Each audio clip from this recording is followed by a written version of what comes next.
Greetings and welcome to the latest edition of the Fortuna newsletter, and Merry Christmas to you all.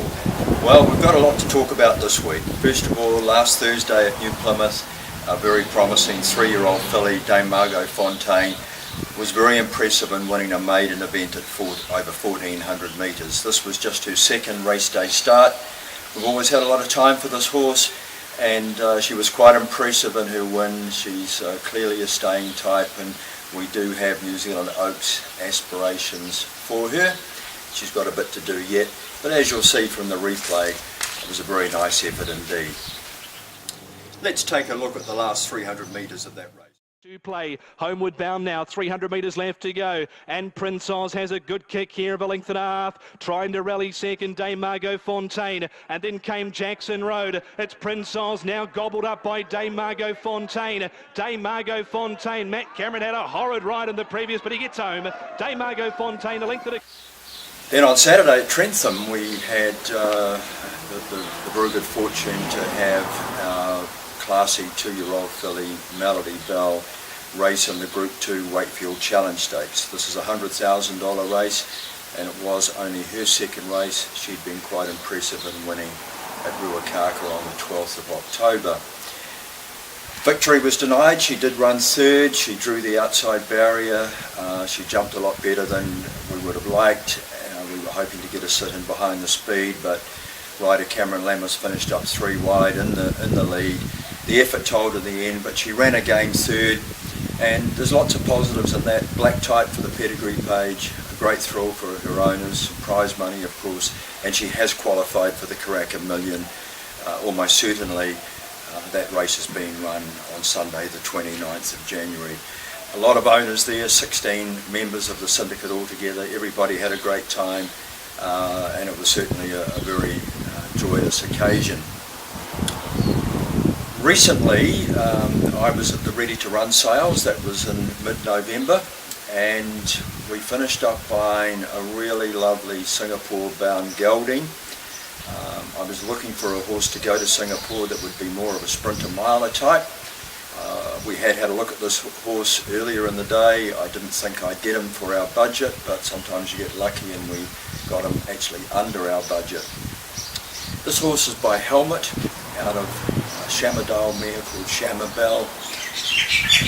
Helmet, of course, was a very good Australian racehorse. He won 4 races as a 2-year-old, including 2 Group 1s, and then trained on as a 3-year-old to win the Caulfield Guineas at Caulfield in the spring, a race that generally is a good indicator of a very good horse. Shamabelle herself was a bit injury prone, but also had a very good race career. As you'll see from the photograph, this guy is absolutely outstanding. We've nicknamed him Benji. He's an outstanding physical specimen. Shares are flying out the door very quickly. We've already 75% sold. 6,500 for a 5% share. That includes all the Singapore travel costs. 3,250 for a 2.5% share, and just $1,300 for a 1% share if you'd like to get involved in a Singapore horse. As you know, we race in Singapore because the prize money is just excellent, and we've got pretty high hopes for this guy. He's a genuine Ready To Run horse.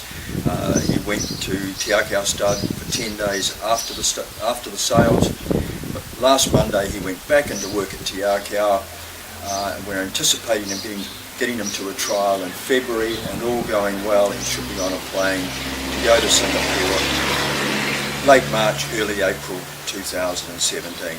Be quick, these shares won't last long. Finally, in closing, we are celebrating a bit of a milestone last week. On the 13th of September 2003, a horse that I owned personally with a few mates won a race at Pukekohe.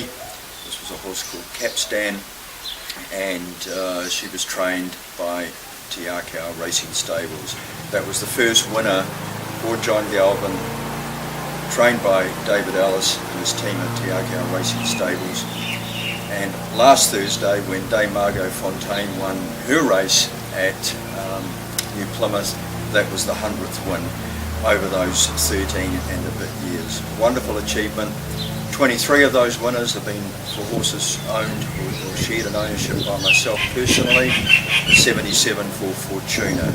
So congratulations to everybody that's been involved in ownership of our horses along the way. It's a great milestone.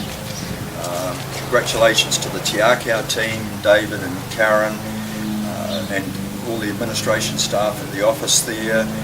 The trainers we've had over the years, which has been Mark Walker, both here in New Zealand and in Singapore, Jason Bridgman, of course, and the current Te Akau team of Jamie Richards and Stephen Aldridge. Well done, guys, and we're looking forward to the next 100 winners. Talk to you next time.